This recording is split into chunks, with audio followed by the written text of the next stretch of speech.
오늘도 뜨거운 이슈 시원하게 풀어보겠습니다. 킹스맨 신인규 변호사 나오셨습니다. 안녕하십니까? 네, 안녕하세요. 신인규입니다. 자, 첫 소식 제2의 중동 붐이 올 것 같아요. 현대건설이 사우디아라비아 수주를 따냈다는 소식인데 자세한 내용 전해주십시오. 예, 국토교통부에 따르면요, 현대건설이 아람코와 아미랄 석유화학 플랜트 패키지 1번, 4번 프로젝트에 대해서 계약 서명식을 진행했다고 어제 밝혔습니다. 자, 이게 아미랄이거든요. 아미랄 프로젝트. 이게 뭡니까 이게? 예, 사우디아라비아 국영 석유회사인 아람코가 네. 사우디 동부 주베일 지역에서 추진하는 석유화학 플랜트 건설 사업인데요. 사업비만 약 50억 달러 규모라고 해서요. 네. 한국 돈으로 6조 4천억 원 정도 이상. 되는 걸로 알려져 있습니다. 엄청난 프로젝트인데 윤석열 대통령 올해 신년사 언급하기도 했죠. 해외 수주 500억 불 프로젝트 하겠다라고 했는데 이게 지금 처음으로 수주한 사업인 것 같아요. 어떤 의미가 있다고 봐야 됩니까? 예, 한국 기업이 사우디에서 수주한 사업 중에서 최대 규모인데요. 2009년도에 아랍에미레이트 바라카 원전, 2014년 이라크 카르발라 정유공장 프로젝트에 이어서 역대 7위 규모라고 합니다. 7위. 예. 이로써 올해 해외 건설 수주액은 137억 달러 됐고요. 네. 지난해 상반기 수주 실적 120억 달러보다도 약 14% 증가한 수치입니다. 지난해 11월 달에 빈 살만 그 사우디 왕세자가 방한을 했잖아요. 당시 MOU 체결됐는데 이에 따른 결과라고 봐야 됩니까? 다른 겁니까? 예, 이번 수주는 지난해 11월 체결된 40조 원 규모의 양해각서에는 포함되지 않은 성과인데요. 아하. 다만 대통령실은 2014년 이후에 9년 만에 50억 달러 이상의 프로젝트를 수주한 쾌거다라고 설명을 했고요. 지난해 11월 윤석열 대통령과 빈 살만 왕세자와의 정상회담에서 대규모 경제협력을 추진키로 합의한 후에 이루어진 정상외교 성과다라고 했습니다. 제2의 중동 붐 얘기하는데 뭐 맞습니까?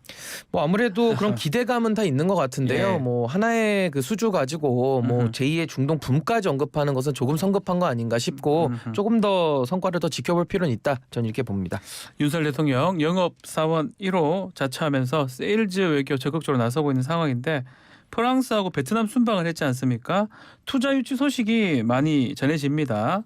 어떤 내용들이 있죠? 예, 윤 대통령 부부 내외는 24일 프랑스, 베트남 순방을 차례로 마치고 귀국을 했는데요. 국제 박람회 기구 총회 경쟁 프레젠테이션에서 또 활약을 했고 한 프랑스 정상회담 그리고 한 베트남 포괄적 전략 동반자 관계 활동 계획을 채택하는 등 다소의 그런 성과들을 내고 왔습니다.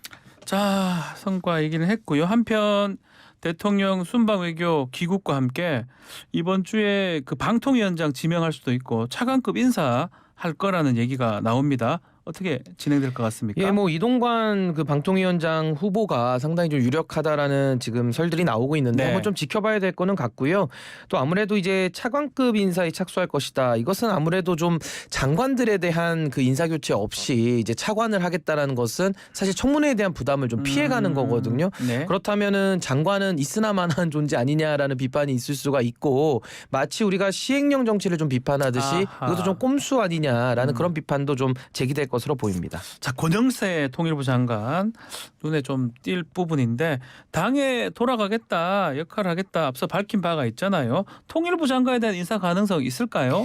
예, 권영세 통일부 장관은 당에서도 많은 역할을 좀 지내셨던 네. 그런 분이신데 이제 뭐 통일부 장관을 이제 그만두고 당으로 돌아오게 되면 이제 후임 통일부 장관으로는 이제 김명호 성신여대 정치외교학과 교수가 좀 유력하게 검토되고 있는데요. 네. 또 본인이 고사하고 있다고 해서 또 어려울 수도 있다라는 전망도 같이 나오고 있습니다. 알겠습니다.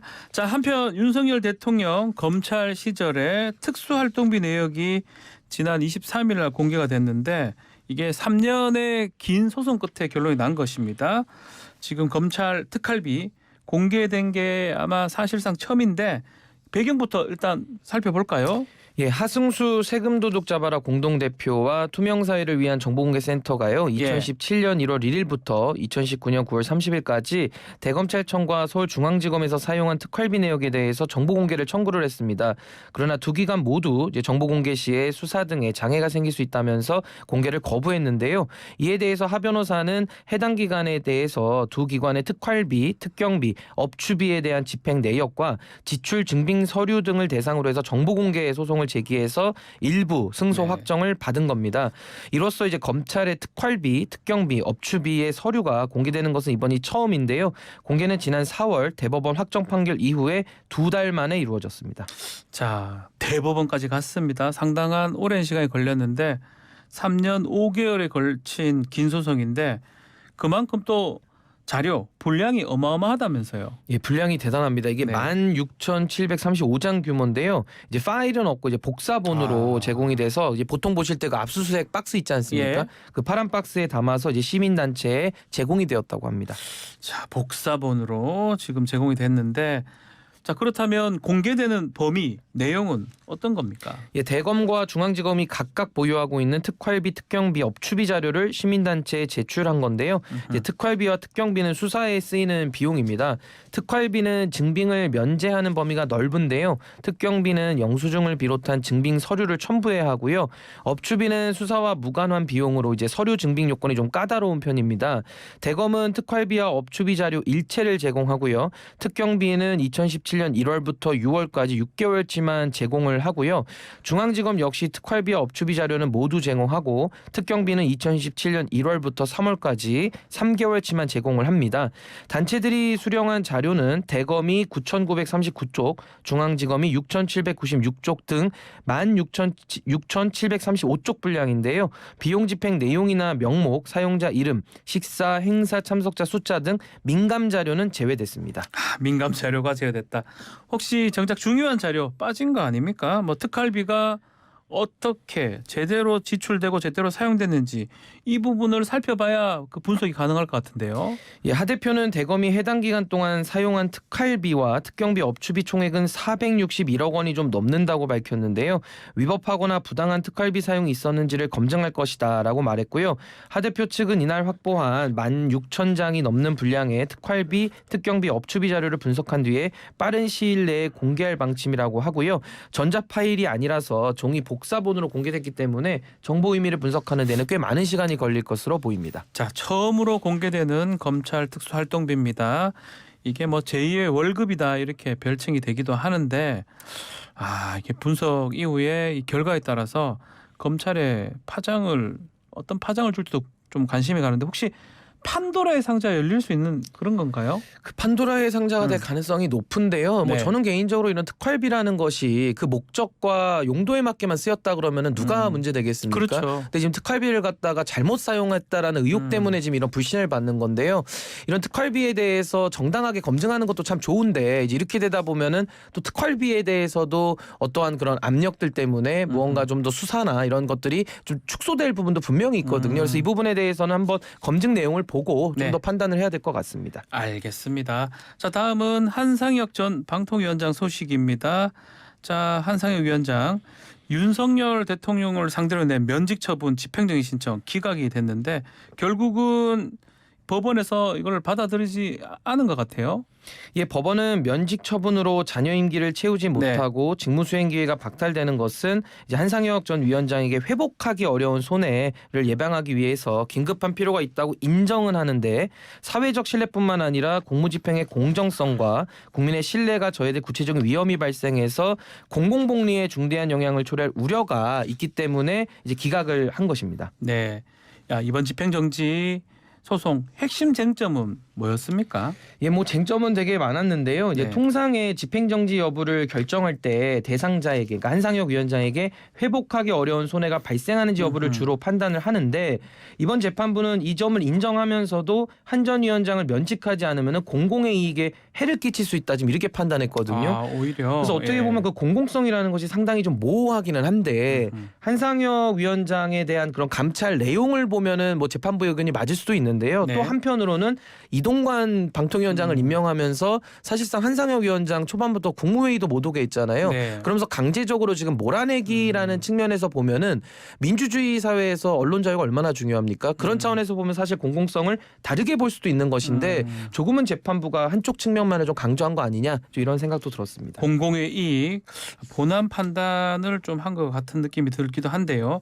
이 법원 판단에 대해서 한 전 위원장 어떤 입장을 냈습니까? 예, 한 전 위원장은 법원 결정에 불복한다고 했고요. 그리고 면직 처분은 여전히 부당하다 이런 입장을 유지하고 있습니다. 구체적인 증거 조사가 이루어지는 본안 소송에서 계속 다투어 나갈 것이다라고 강조했습니다. 자, 그렇다면 면직 처분이 바로 적용되는 겁니까? 예, 윤 대통령이 제간 한 전 위원장에 대한 면직 처분은 일단 본안 소송 결과가 나올 때까지는 유지가 됩니다. 자, 지금 특히 공공의 이익에 해를 끼칠 수 있다 이런 판단을 한 거는 이거는 본안 판단에 가까운 것 같거든요.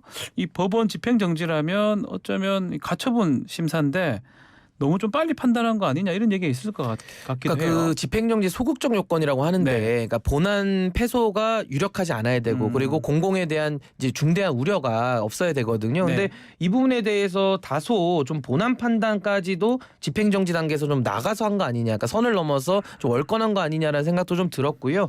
또 하나는 지금 한상혁 위원장 같은 경우는 검찰의 지금 기소로 인해서 면직이 된 거 아닙니까? 네. 그래서 사실 윤석열 총장 사건과 좀 다르게 본 것 같기는 한데.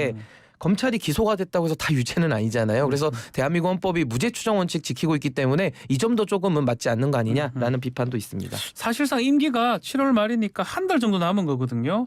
항고를 해가지고 업무에 복귀한다고 하더라도 복귀 자체가 현실적으로 어려운 거 아닙니까? 그렇기 때문에 한상혁 위원장이 개인적으로는 회복할 수 없는 손해를 지금 당하는 것이고 또 긴급한 필요가 있어서 집행정지는 받아들여지는 것이 저도 이거는 맞겠다라는 법률가로서의 판단을 했었거든요. 네. 그래서 이번 재판부의 판단은 다소 좀 이례적으로는 보입니다. 앞서도 얘기를 좀 했지만 이번 주 차관 인사도 있고요. 새 방통위원장이 임명될 수도 있을 것 같습니다. 자, 이번 판결로 지명 가능성이 더 높아졌다고 봐야 되겠죠? 예, 이동관 특보가 상당히 유력한데요. 네. 이제 종편 기자들도 지금 대다수가 좀 반대하고 있는 상황이라서 좀 지켜는 봐야겠는데요. 뭐 이런 여론조사도 한 건 기자들 상대로? 뭐 대략적으로 이제 평판이 그런 것 같고 네. 그렇지만은 뭐 정부 입장에서는 상당히 좀 유력하게 검토하는 걸로 보여서요. 아마 임명에 속도를 낼 것이라는 전망이 높은 것으로 알려져 있습니다. 그거 말고 이제 본 재판, 본안 심판은 첫 재판이 오늘 시작이 되네요. 한 전 위원장. 예, 2020년 TV조선 재승인 심사 점수 조작 혐의로 기소가 됐는데요. 이제 한상혁 네. 전 위원장에 대한 첫 재판이 오늘 열립니다. 위계 공무집행 방해 등의 혐의로 재판에 넘겨진 한 전 위원장하고요. 당시 심사 조작의 공무원 혐의를 받는 간부 5명이 대상인 재판입니다. 알겠습니다. 자, 끝으로 장마 소식도 전해드리도록 하겠습니다. 새벽부터 전국 많은 지역에 강한 바람, 또 천둥, 번개를 동반한 세찬 비가 지금 내리고 있습니다. 올여름 장맛빛 조심해야 될 것 같아요. 예, 오늘도 이제 방송 오는데 상당히 비가 네. 좀 많이 내렸는데요. 현재는 전남 일부 지역에는 호우특보, 시간당 40mm가 넘는 장대비가 내리고 있고요. 동시에 장마 전선이 북상하면서 현재 서울을 포함해서 수도권에도 많은 양의 비가 내리기 시작하고 있습니다. 자, 월요일 출근길인데 많은 양의 비가 온다고 하니까요. 각별히 신경을 써야 될 것 같아요. 예, 현재 많은 비가 내리는 중이고요. 빗줄기가 더 굵어질 가능성이 높아서 출근길에 교통 불편이 예상되고요. 그렇기 때문에 평소보다는 시간적 여유를 가지고 좀 일찍 서두르셔야 될 것 같습니다. 자, 서울 또 수도권 중부지방에 최고 100mm의 많은 비가 내릴 수 있다고 하니까요. 각별한 주의가 필요합니다. 자, YTN 라디오 들으시면서 실시간으로 날씨 정보 또 교통 정보 확인하시기 바라겠습니다. 오늘 킹스맨은 여기서 마무리를 하겠습니다. 신은기 변호사 감사합니다. 네, 감사합니다. 1부 마치겠습니다.